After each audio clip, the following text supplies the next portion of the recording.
Hello, and welcome to Spokane County Spotlight. I'm your County Commissioner, Josh Kerns, and today I'm very happy to welcome to the show our 5th District Congresswoman, Cathy McMorris Rodgers. Kathy, thank you for being here with us today. Great to be with you, Josh. Yeah, it's a pleasure to have you join us on Spotlight. And one of the most interesting things about your election in 2004 to Congress was that you were only the 200th woman elected to Congress at that time.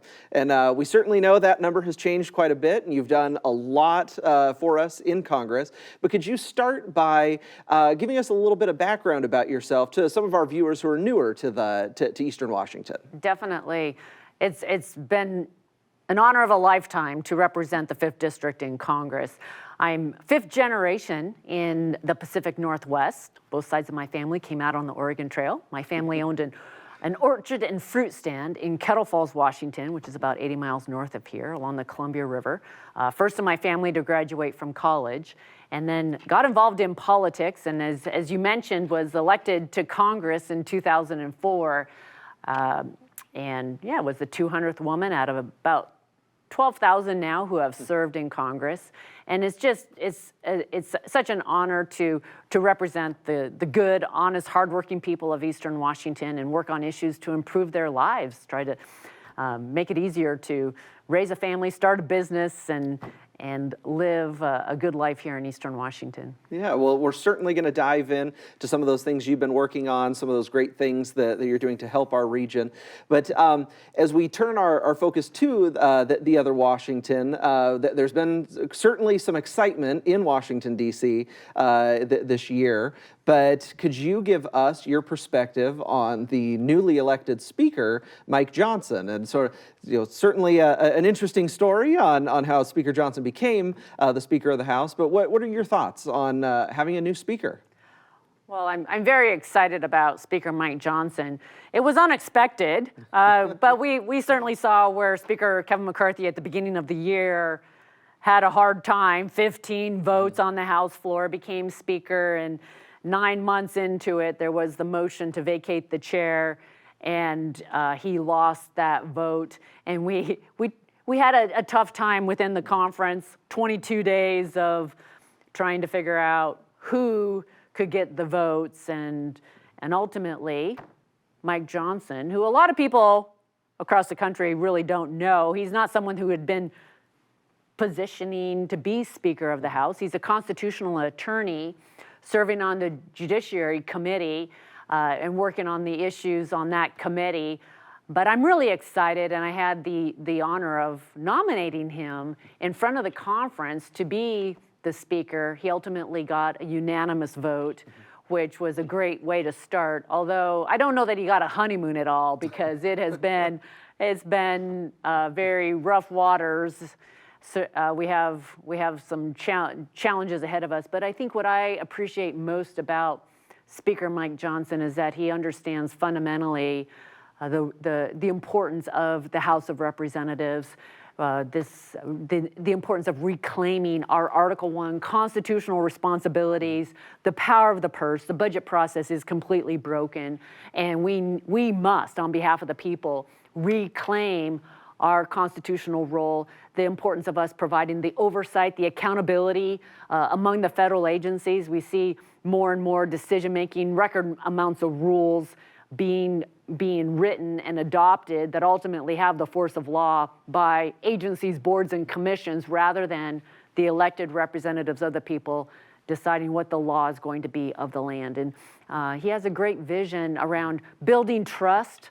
He recognizes that trust has been broken, and trust is so foundational, both within our conference, within the House of Representatives, but ultimately trust with the American people, so that they have trust and confidence in representative government and the rule of law and this great experiment in self-governance called the United States of America. So, there's a lot of work to be done. Yeah, his acceptance speech when he became speaker was extremely inspirational, and I think we're all very excited to see him succeed and see what you're able to do for the entire country.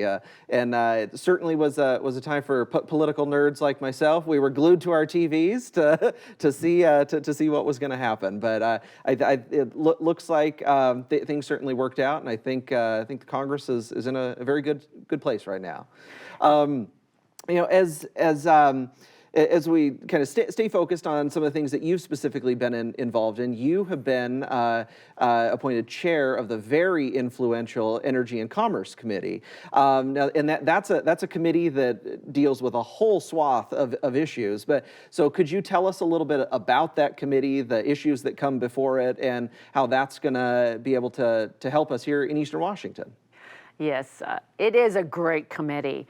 And a lot of the legislating begins in the committees. The Energy and Commerce Committee was first established in 1795, and it has broad jurisdiction over energy, healthcare, telecommunications. So I've been focused on closing the digital divide once and for all. So important to the people of Eastern Washington. Coming out of COVID, it's just been impressed upon us that we need to close that digital divide. Working on getting the maps updated at the FCC, the Federal Communications Commission, so that we actually know who doesn't have coverage. And also advocating that we be technology neutral, that we really figure out what is the most efficient, effective, cost-effective way to close that digital divide. American energy, that's so foundational to our lives, our businesses, our economy. You cannot have a strong economy or national defense, really, without energy. And so unleashing American energy, healthcare, the rural healthcare in particular. I've led on legislation for price transparency within healthcare, requiring hospitals, health insurance companies, and pharmacy benefit managers that negotiate a lot of prescription drugs to actually be transparent with their prices. I believe that this is foundational to restoring the doctor-patient relationship. But there's a lot of issues within the committee, and to be able to lead on these issues, as well as invite people from Eastern Washington to testify in front of the committee, it's just been great. I've early on Sheriff Knowles, John Knowles, and Molly Kane from Eastern Washington, who unfortunately lost her 23-year-old son to fentanyl poisoning when he purchased a pill. He thought he was purchasing Xanax on Snapchat, and instead it was a fentanyl-laced pill. But inviting Molly Kane to come and share her story, and Sheriff John Knowles to talk about the crisis here in Eastern Washington around fentanyl and drugs that have moved into this area. And others have come from Eastern Washington to testify, and it's been a lot of fun to be able to highlight people and leaders in our region in the nation's capital. Yeah, having you in that position has greatly sort of amplified the voice of Eastern Washington across the entire country. So I mean, we're very thrilled to have you in that position.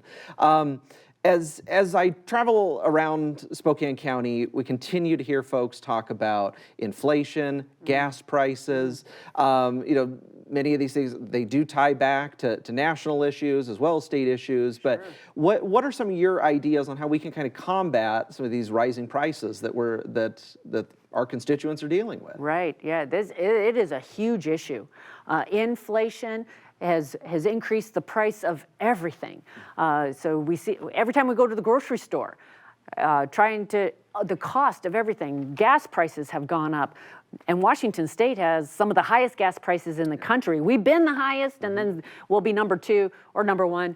But energy prices, whether it's the price of gas or the price of electricity, energy prices are one of the biggest drivers of inflation, because it takes energy to do everything. And when energy prices are going up, then that increases the prices of food. It increases the prices of construction. It increases the prices for our businesses. And so energy is one of the biggest drivers. As energy prices have gone up, that is driving inflation. And that's why it's so important to unleash American energy. We were energy independent in 2020.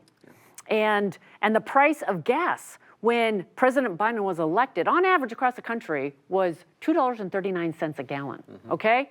and it is more than doubled since he was elected president.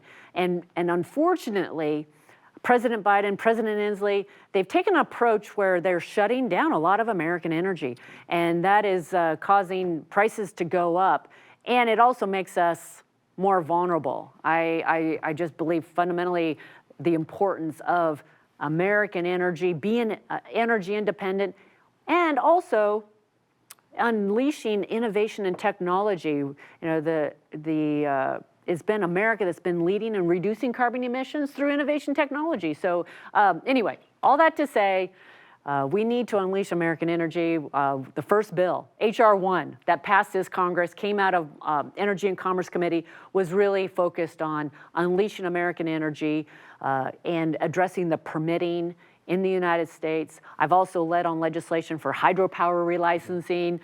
Takes 10 years on average to relicense a dam. Nuclear technology. Again, we have exciting nuclear, advanced nuclear reactors, small nuclear reactors. We need to be leading and on deploying this technology, both to meet our energy needs here as well as around the world. And instead, the bureaucracy, the permitting makes it difficult, if not impossible. We've seen projects shut down rather than being built here in America. Mm-hmm. Yes, you know, it's one of those things that impacts everybody. It really is. So I mean, I think it's something that everybody understands, everybody can relate to on the cost because they feel it in their pocketbooks. So thank you for your continued work on that and continuing to advocate for us here in Spokane County. Another issue, very central to what Spokane County has dealt with recently, has been these recent wildfires. Oh, yeah. And so you have introduced the Malden Act. Mm-hmm. And can you tell us a little bit about that and how that might be something that can help us if there are future wildfires, or how it can impact or assist folks that have been victims of the Grays and Oregon Road Fire? Yes. Yes, unfortunately, we've seen some pretty devastating wildfires right here in Spokane County. The Malden fire, that was Labor Day weekend in 2020, and that was in Whitman County, but the legislation is named after Malden. That was a wildfire that just destroyed the city of Malden, Pine City, and then we had devastating wildfires, as you mentioned, here in Spokane County this August. The Malden Act is legislation that I've just recently reintroduced in the House, and I'm pleased that Senator Cantwell is taking the lead in the Senate, hoping that we'll be able to get this onto the president's desk. It really helps get the federal agencies involved earlier on in these rural and the smaller communities, because when you have a fire in a place like Elk or Medical Lake, I mean, it is all hands on deck. And for many of these smaller communities in particular, it's daunting trying to deal with the processes, the assessments that have to take place, all of the questions that people have about rebuilding. And so this legislation is focused on getting the federal agencies involved earlier on in that process. FEMA, case managers that would be able to help answer those questions, help guide a smaller community in response to a fire. Ultimately, you know, my office, we always are involved in answering those questions, and in the meantime, I encourage people to reach out to our office. But it's to provide better coordination, whether it's with the county, the state, dealing with the federal government.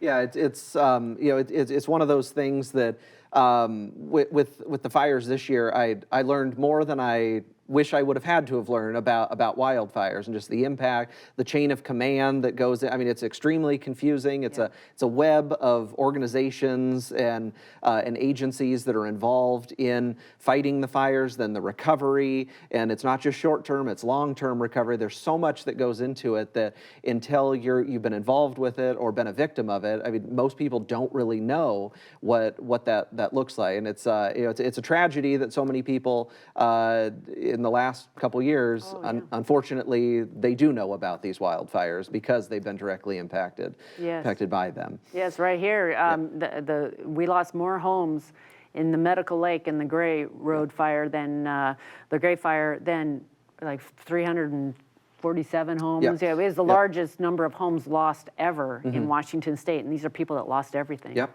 Yep. And so, and there are long-term recovery groups. There is a long-term recovery group stood up that's helping individuals kind of rebuild their lives and get back to some semblance of normalcy. That's so great. Yeah.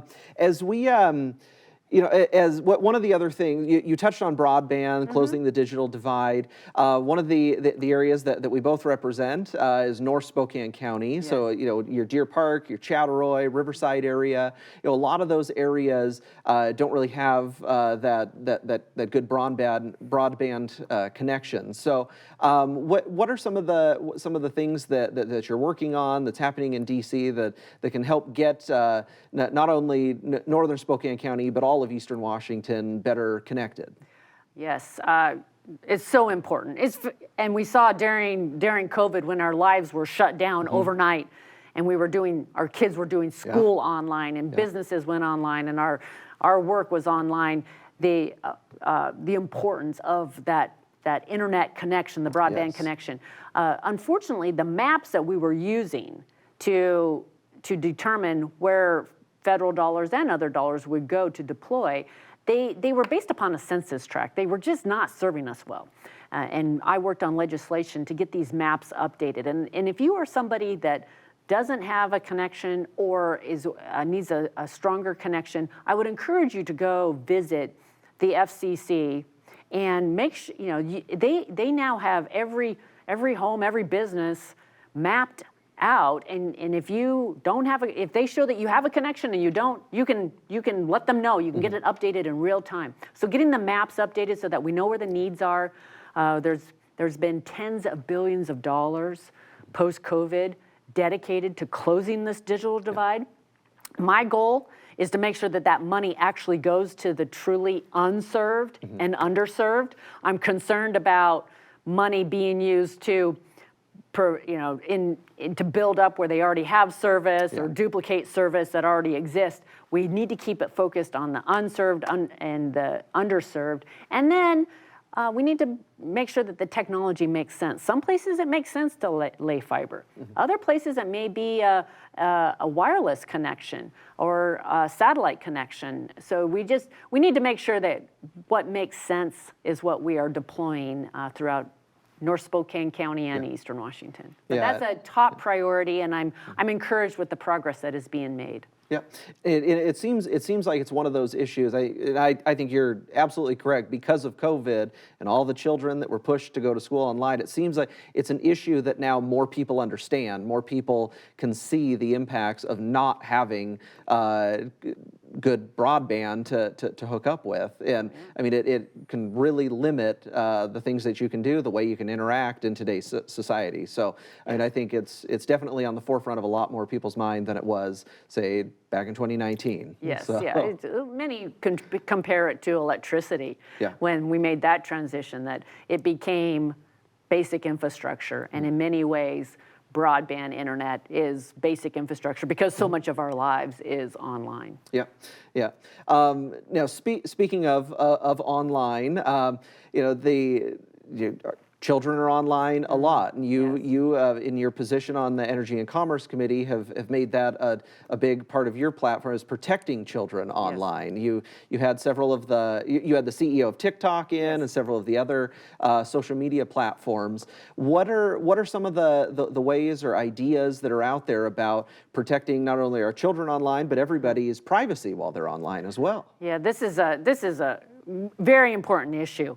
And protecting our kids online. I continue to meet with too many parents and others who have lost loved ones, kids that are online that have gone down dark paths, or just the importance of protecting our kids, as well as with AI. It only underscores the importance of getting a privacy law in place in the United States of America. We do not have privacy protections. And the amount of data that's being collected, our kids that are being targeted or tracked online, is of grave concern. I've been working for several Congresses, but now I'm the chairman of the committee, and this is one of my top priorities, to get a national privacy law in place to protect our data, our personal data, online. So what it would mean is that if somebody has a profile on you, you have the right to know what that profile is, and to know if it's not accurate, you could update it. But also, it just fundamentally says you can only collect what you actually need to collect. Not right now, they track you online. They collect location data. They'll collect your browse history. There's just a ton of data that they collect around each one of us, and this legislation would minimize the amount of data that they can collect. And then if that data is and you would have a right to know, and then if it's being sold, if it's being transferred, you would have a right, you'd be alerted if it's being stored in another country, like China, for example, or any other country. So it really is it's very important that we get this legislation in place. We have some state laws. California has passed a state law. 11 other states have passed state laws. So now we're creating this patchwork of state laws around privacy that makes it harder for small businesses in particular. The big guys, the big tech companies can figure it out. So I'm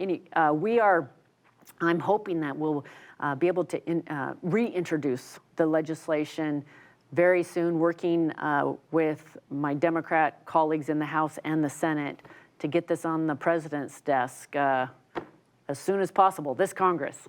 Yeah, it certainly seems like one of those issues that that you do have bipartisan support. It seems both and in both chambers too, in the Senate and the House, Republican, Democrat. It seems a lot of people see the dangers of not having those privacies protected online, and so it's interesting to see It'll be very interesting to see kind of what the final agreement is and what you can get signed by the president there. Yeah, well, it also gets into Section 230 reforms that's something that I've worked on in the House with Representative Jim Jordan, working now with Senator Cruz in the Senate, along with Senator Cantwell again, because they're the leads on the Commerce Committee, but to make sure that people's, that there truly is free speech and free debate on these sites. So it's very important legislation. Yeah, and speaking of the free speech angle, I mean, there's been a lot of discussion about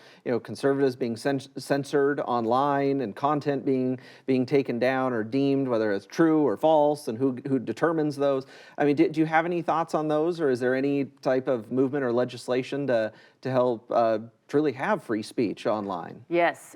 Well, that would be addressed through reforms to Section 230. So when I mentioned 230, that is the section of the 1996 law that created these liability protections. So although the platforms, these social media platforms, are to ensure that there's free debate and only moderate content that's illegal or illicit, as we know, they have been getting into political speech, and so lifting those liability protections so that we have our free speech protections on these platforms is part of what we want to address in this legislation. Okay. Yeah. One of the other things that you've been a big champion of is the Halt Fentanyl Act.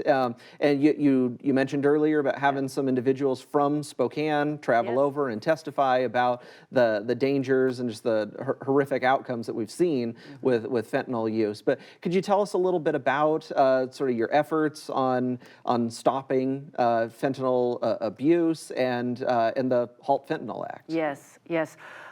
Well, it's sad. City of Spokane is one of the crisis cities for fentanyl. We've had enough fentanyl now come into America, largely across the southern border, to kill every American seven times over. It's an enormous amount of fentanyl. The Drug Enforcement Agency told me that they've identified 160,000 chemical plants in China that are producing the raw ingredients that make their way to Mexico and then are processed and ultimately makes their way across. And they've identified the routes that these materials or these ingredients are making into our country, as well as around the world. And we have about 3,000 chemical plants, just to put that into perspective. Wow. So in February, we held a field hearing in McAllen, Texas, with the Energy and Commerce Committee on fentanyl. to highlight the concern and the crisis at the border around fentanyl, the amount of fentanyl that's coming across the border. So the Halt Fentanyl Act is to ensure that fentanyl will be classified as an illegal substance in the United States. So fentanyl, right now, what they do, they keep changing the recipe as such.